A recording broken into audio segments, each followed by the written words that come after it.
ప్రవీణ్ అన్న నా మీద ఆరోపణలు చేశాడు. ఆ ఆరోపణలకు నాకు ఎటువంటి సంబంధం లేదు. మార్క్ఫెడ్ నడిపేది సుధాకర్. జిల్లా అధికారులను అడిగి ఆయన డేటా ఉంటుంది, సుధాకర్ పేరుతో ఉంది, అది తీసుకోవచ్చు కావాలంటే ప్రవీణ్ అన్న. రెండో విషయము, నంద్యాల వరదారెడ్డి గారు కానీ నంద్యాల కొండారెడ్డి గారిని కానీ వాళ్ళ అనుచరులు ఎప్పుడు తప్పుడు మార్గంలో ప్రజలకు ఇబ్బంది కలిగేటట్టు ఎప్పుడు చేయరు. నేను అక్కడ ఏం జరుగుతుంది అనే విషయం గమనించడం కోసమే నన్ను పెద్దాయన పెట్టాడు. అక్కడ ఎప్పుడైనా వెళ్ళి గమనిస్తాడు, అక్కడ ఏమన్నా రైతులు ఇబ్బంది పడతారు ఏమంటే చెప్తే నేను ఆ ఏర్పాట్లో ఇన్ని చూసుకుంటున్నాను అంతే, అంతకుమించి ఏం జరగడం లేదు. జిల్లాలో ఎక్కడ సరే ఏం జరుగుతుందో ఈ మార్క్ఫెడ్కి సంబంధించి శనగల కొనుగోళ్ళు పొద్దుటూరులో కూడా అదే జరుగుతుంది. అంటే అన్యాయంగా అక్కడ ఎక్కడ జరగడం లేదు. మాకు నిత్యం అధికారులు పరిశీలిస్తున్నారు. నిన్న ఎండి గారు వచ్చినారు, ఈరోజు మేనేజర్ గారు వచ్చినారు, అసిస్టెంట్ మేనేజర్ గారు మార్కెట్ యార్డ్లోనే ఉంటున్నారు. మార్నింగ్ 9:30కి వస్తున్నారు, ఈవినింగ్ 4:30కి వెళ్తున్నారు. కడప నుంచి మేనేజర్ వస్తున్నారు. మేనేజర్ ప్రతి రైతుతో మాట్లాడుతున్నారు, గమనిస్తారు, అన్నీ చూస్తున్నారు. 52.5 కేజీ తీసుకుంటా అనేది అవాస్తవము. అన్న ప్రవీణ్ అన్న 52.5 కేజీ తీసుకుంటాం అంటున్నావు కదా, రైతుల కోసం నువ్వు సహకారం చేస్తా అంటున్నావు కదా, వచ్చి ఆడే కూర్చో. మీరు కూర్చొని మీ పర్యవేక్షణలో జరుపుదాము, ఇబ్బంది ఏం లేదు. మీరు మా తెలుగుదేశం పార్టీ నాయకులే కదా, రండి కూర్చొని సహకరిస్తాం అందరం రైతులు కలిసి. 200 రూపాయలు తీసుకుంటారు. జిల్లాలో ఎక్కడ తీసుకోవడం 200 రూపాయలు? ఎవరో నీకు తప్పుడు మార్గంలో నిన్ను ఇబ్బంది పెట్టాలని చెప్పి నీకు తప్పుడు ఆలోచన, తప్పుడు మాటలు చెప్తే నువ్వు ఆ మాటలు పట్టుకొని ఈరోజు ప్రెస్ మీట్ పెట్టావు. నువ్వు ప్రెస్ మీట్ పెట్టడంలో ఎవరికి నష్టము? తెలుగుదేశం పార్టీకి నష్టము, పార్టీకే కదా నష్టము. మీరు ఎందుకు నా అట్లా ఇదిగా చేస్తున్నారో నాకు అర్థం కావడం లేదు. ఇప్పుడు తెలుగుదేశం పార్టీకి రసూల్ గౌస్ ఎవరు అని చెప్పినారు. ఇది ప్రూఫ్. ఎలక్షన్ టైంలో నేను నంద్యాల వరదారెడ్డి గారు మా పెద్దాయన గారితో ప్రచారంలో పాల్గొంటా ఉంటే ఈ ఫోటోలు తీసి వైసీపీ వాళ్ళు నా ఫోటోలను యూనివర్సిటీకి పంపించి నన్ను ఉద్యోగం నుంచి తొలగించారు. ప్రూఫ్ మీడియా వాళ్ళకి అందరికీ మీరు మీడియా సమావేశం అయిపోయినాక ప్రూఫ్ ఇచ్చేస్తాను. నేను తెలుగుదేశం పార్టీ అధికారంలో వస్తానే 3వ రోజు నేను ఉద్యోగంలో చేరాను. ఇవి joining orders. Okay, Nara Lokesh గారు పోటీగా తీసుకొని మన పొద్దుటూరులో కూడా జరపాలని చెప్పి నేను సంక్రాంతి సంబరాలు జరిపాను. ఎట్లా జరిగినాయి క్రీడా సంబరాలు, ప్రజలు ఎట్లా పాల్గొన్నారు? హోలీకి కానీ, మన క్రికెట్ కానీ, కబడ్డీ కానీ, ఖోఖో కానీ, ఫుట్బాల్ కానీ, ప్రతి ఒక్కటి బాక్స్ క్రికెట్ పెట్టాము. ఎందుకు? పార్టీలో యువతను ప్రోత్సహించాలని. మీరు కూడా పార్టీలో యువతను ప్రోత్సహించండి. మాలాంటి యువత మీద మీరు అబండాలు వేయడం ఏందిన్నా గమనించండి. మీరు వచ్చి నేను ప్రతిదానికి మీకు సమాధానం చెప్తా రాండి. మీరు సుధాకర్కు ఫోన్ చేసి మాట్లాడినా అని చెప్పినారు.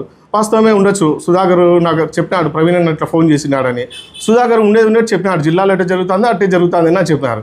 కానీ మీరు ఎవరో చెప్పిన మాటలు విని మీకు ఎవరు సమాచారం తప్పుడు సమాచారం ఇచ్చి ఆ సమాచారాన్ని మీరు ఈరోజు మీడియా సమావేశం పెట్టి మాట్లాడాము. పార్టీకి నష్టం అన్నా. మేము పార్టీకి నష్టం జరిగే కార్యక్రమం ఏమీ చేయడం లేదు. మీ పర్సనల్ పరంగా మీకు ఎన్నైనా ఉండొచ్చు, కానీ నేను ఏ రోజు మిమ్మల్ని ఏలైతే చూపించలేదు. ప్రచారంలో సానపరెడ్డి ప్రతాప్ రెడ్డి గారితో మీరు ఎలక్షన్ టైంలో ప్రచారంలో తిరిగారు ఆయనతో పాటు. ఆ బూత్లో ఉండే వీడియో ఉంది, నేను చూపిస్తా, చూడండి అన్న. ఓకే, ఇంకా ఇట్లాంటి చాలా ఉన్నాయన్నా. వద్దు, మనం పార్టీలో ఉన్నాము, గౌరవంగా ఉన్నాము, మనం బురద జల్లుకోవడం ఏం పద్ధతి ఇది? ఈ సంస్కృతి కాదన్నా. వాడు వీడు బ్రోకరు ఏమన్నా సంస్కృతి మనం చదువుకున్నాం కదన్నా, నువ్వు చదువుకున్నావు కదన్నా, నేను చదువుకున్నానా? వాడు వీడని మాట్లాడతారా ఎవరైనా? నేను పెద్దాయన కార్యకర్తన్నా, పెద్దాయన కొన్నాడు సార్ నా దైవ సమానులు. అటు నేను ఆ కార్యకర్తను నువ్వు తప్పుడుగా మాట్లాడతావా? ఏడో బంజరు భూములు వేశారు, అవి వేసాను అన్న. నాకు నిజంగా నా అకౌంట్ నెంబర్ చెప్తా మీకు. నా ఫోన్ ఆడింది, నా అకౌంట్ నెంబర్ చెప్తా. బజాజ్ ఫైనాన్స్ ఈఎంఐలు బౌన్స్ అయినా నాటి డేటా కావాలి తీసుకో. ఏడ సంపాదించామన్నా? ఉండే బంగారులు గింగాలు అన్నీ కొదవ పెట్టుకొని పార్టీ కోసం కష్టపడి పనిచేస్తాను మేము. పార్టీకి ఏ విషయాలు కూడా సరే నేను ప్రతిదీ వాట్సాప్ చేస్తాను పార్టీకి. నేను చేసే కార్యక్రమాలు అన్నీ పార్టీకి పంపిస్తాను. కనుక్కోను, నువ్వు చేసేది కూడా పంపి పార్టీకి. ఏమైనా కార్యక్రమాలు చేస్తాను ఆ ఊర్లో చేసేది పంపించన్నా. రైతులకు అన్యాయం మా పెద్ద ఆయన రైతు అంటే ఎంత గౌరవం ఇస్తాడో మాకు తెలుసు. నిత్యం మేము పెద్ద ఆయన వెనుకలు నిలబడి ఉంటాము. రైతును ఎంత గౌరవిస్తాడో ఎంత అభిమానిస్తాడో మాకు తెలుసు. అట్లాంటిది మా పెద్ద ఆయన అనుచరులుగా మేము రైతును ఎప్పుడు ఇబ్బంది పెట్టాము. మీరు కనుక్కోండి కావాలంటే. అన్న మాకు దీంట్లో ఏదో 20 రూపాయలు 30 రూపాయలు మిగులుతా అని చెప్పి మీరు ఇంత బాధపడతారే. మీరు ఫ్లైట్లు ఎగిరిచ్చారు కదన్నా, అట్ట మేమేమైనా చేసామన్నా పెద్ద అనుచరులుగా? అట్ట మేము ఫ్లైట్లు ఎగిరిచ్చింటే ఇట్ట ఏడనుందో మేము. తప్పు నా అనవసరం నా మనం బురద జల్లించుకోవడము. ప్రవీణ్ అన్న దయచేసి నువ్వు అంటే గౌరవము, ఇది మనం దీన్ని ఇంతటితో చూసుకొని నీకు ఏదైనా డౌట్ ఉంటే మేము ఏదైనా చేస్తామంటే నిత్యం పర్యవేక్షించు, వస్తే కుర్చీ వేసి టీ ఇచ్చి పంపిస్తాం, నీకు ఇబ్బంది ఏం లేదు. నువ్వు పొద్దుటలో ఏడైనా తిరగచ్చు, ఎందుకంటే నువ్వు పార్టీ కార్యకర్త, పార్టీ లీడరు. నువ్వు ఎమ్మెల్యేగా పోటీ చేయాలనుకున్నావు, ఎమ్మెల్యేగా పోటీ చేయాలనుకున్నప్పుడు యువతను ఎట్లా ప్రోత్సహించాలి? నువ్వు ఇట్లనా బురద వేసేది? పార్టీకి ఏం చేస్తానని ఏం చేశానని చూసుకో, నా ఫేస్బుక్ పేజ్ చూసుకో, 10,000 మంది ఫాలోవర్స్ ఉన్నారు నాకు. నీకు 20,000 ఉండొచ్చు, నువ్వు పెద్ద నాయకుడివి, నేను కార్యకర్తను. నువ్వు నాలాంటి కార్యకర్తను ప్రోత్సహించాలా? ఫోన్ చేసి పార్టీ కోసం బాగా చేస్తున్నావని. నేను పెద్ద ఆయన కోసం, కొన్నాడు సార్ కోసం పనిచేస్తా, వాళ్ళ కోసమే పనిచేస్తా. రా నువ్వు పార్టీలో మా పెద్ద పార్టీ యాక్టివ్గా ఉండు, నేను నీకోసం కూడా పనిచేస్తా.